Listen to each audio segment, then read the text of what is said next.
जंगल के एक छोटे मगर बहुत ही दिलचस्प गांव में रहता था एक शरारती गधा। वो गधा न सिर्फ बहुत दोस्ताना नजर आता था बल्कि अपने दोस्तों के साथ खेल खेलने में भी माहिर था।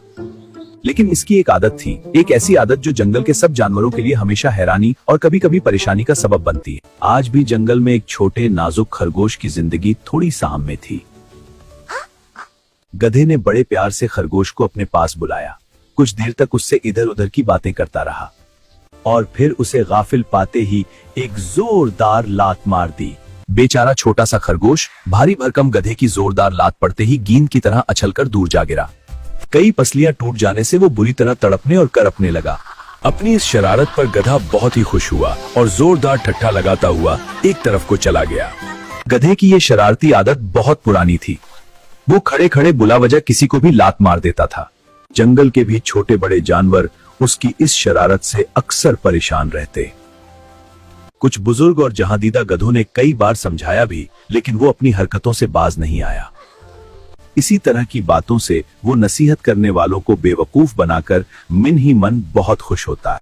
इसकी ये याराना मुस्कुराहट भरी बातों से वो इसकी शरारत को ताड़ जाते और समझाते। बरखुदार, रिश्ते में हम तुम्हारे बाप हैं।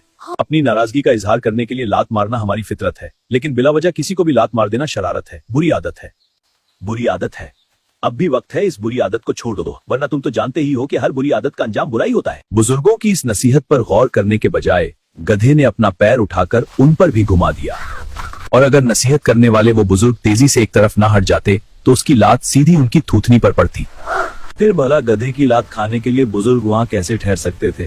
पहली दोस्ती से ही सबके सब ढींचों करते हुए 9-2-11 हो गए। एक दिन गधे ने एक लोमड़ी को देखकर बड़े प्यार से कहा, आओ बहन, मेरे पास आओ, बहुत दिनों बाद मिले, थोड़ी देर प्यार भरी बातें करेंगे। लोमड़ी आखिर लोमड़ी थी, होशियारो दिमागदार, उसकी मकारी में भला कैसे आती।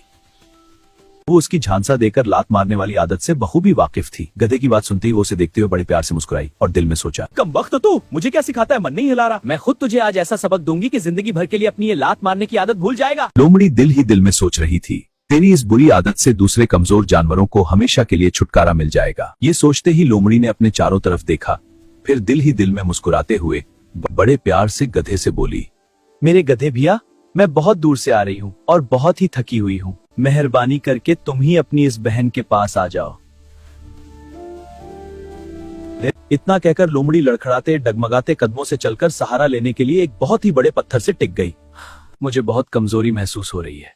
लोमड़ी की बात सुनते ही अपनी शरारती कामयाबी के ख्याल से गधे का सीना खुशी से फूल गया और होंठों पर प्यार भरी मुस्कुराहट लिए वो जल्दी से लोमड़ी के पास आ गया।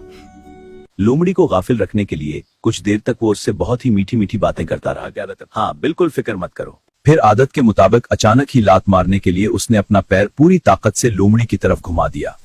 इस हमला के लिए लोमड़ी पहले से ही तैयार थी। गधे के पैर उठाते ही वो तेजी से फिर से दूर हट गई और गधे की जोरदार लात ठीक पत्थर पर पड़ी। इस हमला के लिए लोमड़ी पहले से ही तैयार थी। गधे के पैर उठाते ही वो तेजी से फिर से दूर हट गई और गधे की जोरदार लात ठीक पत्थर पर पड़ी। फिर जाहिर है पत्थर तो टूटने से अलबत्ता गधे के पैर की हड्डी जरूर टूट गई और वो जमीन पर ढेर होकर बुरी तरह तड़पने और पीटने लगा। लोमड़ी ने एक जोरदार कपका लगाया और बड़े ही शरारती लहजा में बोली, क्यों गधे भैया, तबीयत कैसी है?